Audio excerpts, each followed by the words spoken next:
भारत के किस गांव को रसोई का गांव कहा जाता है? भारत अपनी विविधताओं के लिए दुनिया भर में प्रसिद्ध है। यहाँ की अनूठी परंपराएं, मान्यताएं, रीति रिवाज और संस्कृति इसे अन्य देशों से अलग बनाती है। इसके अलावा यहाँ के 28 राज्यों और 8 केंद्र शासित प्रदेशों में भी अलग अलग विशेषताएं हैं, जो कि भारत को वैश्विक पटल पर पहचान दिलाने में मदद करती है।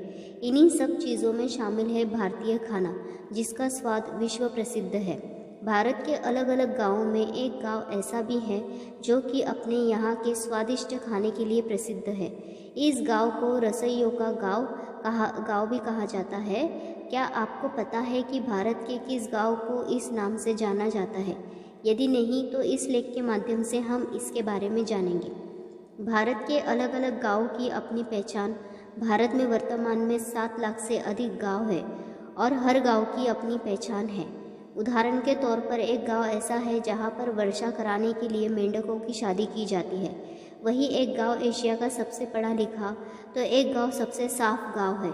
इन गांवों के अलावा एक गांव ऐसा भी है जिसे रसोइयों का गांव कहा जाता है। किस गांव को कहा जाता है रसोइयों का गांव? भारत में यदि आप दक्षिण भारत की सैर करेंगे तो तमिलनाडु राज्य में कलायूर गांव में प्रवेश करते ही आपको मनमोहक मसालों की खुशबू अपनी ओर खींच लेगी। यहाँ पर बड़े बड़े बर्तनों में बन रहे खाने में घी के साथ लगाए जा रहे झोंक से हर किसी के मुंह में पानी आ जाता है। साथ ही विशेष खाने के लिए तैयार की जा रही है तरी भी हर किसी की जुबान को भी भा जाती है। खास बात यह है कि यहाँ पर खाना महिलाएं नहीं बल्कि गांव के पुरुष बनाते हैं। पुरुषों द्वारा बनाए गए इस खाने की मांग इतनी है कि कई दिनों पहले ही ऑर्डर मिलना शुरू हो जाते हैं। इस वजह से इस गांव को रसोइयों का गांव कहा जाता है। कैसे शुरू हुई ये प्रथा? इस गांव में पुरुषों द्वारा खाना बनाने की प्रथा करीब 500 साल पुरानी है। ऐसा कहा जाता है कि यहाँ पर व्यापारियों की रेड्डीयार जाति ने स्थानीय स्तर की वनियार जाति को खाना बनाने का काम दिया था। इसकी एक प्रमुख वजह यह भी थी कि उस समय लोग खेती में अधिक कुशल नहीं थे और उन्हें अन्य कोई काम भी नहीं आता था। इस वजह से वे कुकिंग में ही अपनी दिलचस्पी रखते थे और अच्छा खाना बनाते थे।